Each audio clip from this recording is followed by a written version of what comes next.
Dobrodošli u Zrenjanin. 1935. bio je to veliki Bečkevik. Od 1935. do 1946. Petrograd. I danas najveći grad u Banatu.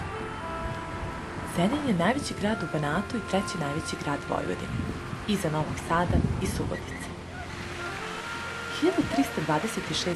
godine podignut je kao selo na 3 ostrva reke Bednje. Veliki Bečkevik, stari naziv mesta, postao je trgovište 1769. godine. Dok je 1807. godine grad doživio katastrofalni požar. Zatim 1935. grad se naziva Petrograd, a od 1946. godine Zrenjanin po narodnom heroju Žarku Zrenjaninu.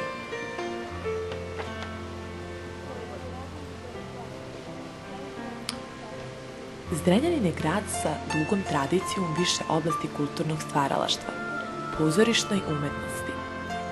Ima najstariju pozorišnu zgradu u Srbiji, sagrađenu 1939. godine.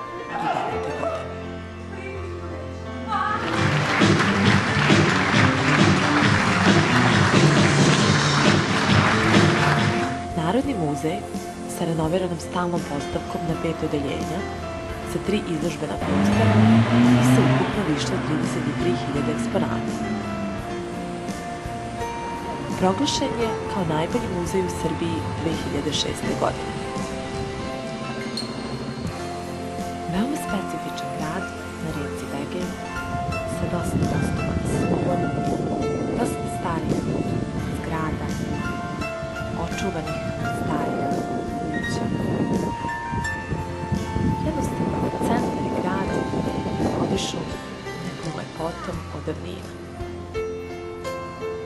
Ovaj grad je od davnina otvorio srce svima, raširio svoje ruke, prigrlio mnoge ljude što su s tugom i u muci zalutali u ravnici. I svako ko svrati u Zrenjanin oduševi se,